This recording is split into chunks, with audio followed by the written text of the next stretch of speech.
Hi hello friends, ನಾವಿಂದು ಬೋಳಚಿಕ್ಕಲಕ್ಕಿ ಗ್ರಾಮದಲ್ಲಿದ್ದೀವಿ.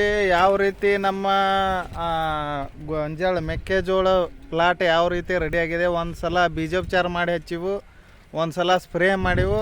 ಈಗ ಎರಡನೇ ಟ್ರಿಂಚ್ ಮಾಡೋರಿದ್ದೀವಿ, ಗರಿ ಬಿಡ್ಲಾದತಿ. ಈಗ ಒಂದು ಸಲ ಸ್ಪ್ರೇ ಮಾಡಿವು, ಒಂದು ಸಲ ಬೀಜೋಪಚಾರ ಮಾಡಿವು. ಅಟ್ರ ಮೇಲೆ ನಮ್ಮ ಪ್ಲಾಟ್ ಯಾವ ರೀತಿ ರೆಡಿಯಾಗಿದೆ ನೋಡ್ಬೋದು ನೀವು. ಇಲ್ಲಿ ಮಿರಾಕಲ್ ರಿಸಲ್ಟ್ ಬಂದಿದೆ. ನಮ್ಮ Viva Kisan growth king developer use ಮಾಡಿದಾರೆ. ಒಂದು ಸಲ ಸ್ಪ್ರೇ ಮಾಡಿದಾರೆ, ಒಂದು ಸಲ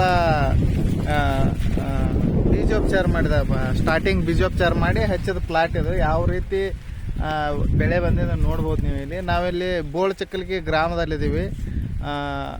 ಯಲ್ಲಪ್ಪ ಲೋನಾರಿ ಸರ್ ಅವ್ರ ಪ್ಲಾಟ್ ಇದು.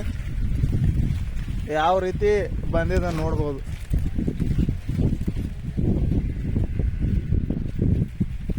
ಅದೇ ರೀತಿ ತಮ್ಗೆ ಹೇಳೋದು ಏನಂದ್ರೆ, ಬೀಜೋಪಚಾರ ಮಾಡಿದ ಪ್ಲಾಟ ಯಾವುದೇ ರೀತಿ ರೋಗ ಜಾಸ್ತಿ ಕಮ್ಮಿ ಆಕತಿ. ಗೊಂಜಾಳಕ್ಕೆ ಭಾಳ ರೋಗ ಐತಿ. ಅದರಿಂದ ತಾವು ಬೀಜೋಪಚಾರ ಮಾಡಿರಿ, ನಮ್ಮ ಯುವ ಕಿಸಾನ್ ಗ್ರೋತ್ ಕಿಂಗ್ ಡೆವಲಪರನ್ನು ಯೂಸ್ ಮಾಡಿರಿ ಅಂತ ಹೇಳ್ತಾ ಈ ವಿಡಿಯೋನ ಸ್ಟಾಪ್ ಮಾಡ್ತೀನಿ. ಜೈ ಹಿಂದ್, ಜೈ ವಿವಾ ಮಾರ್ಟ್.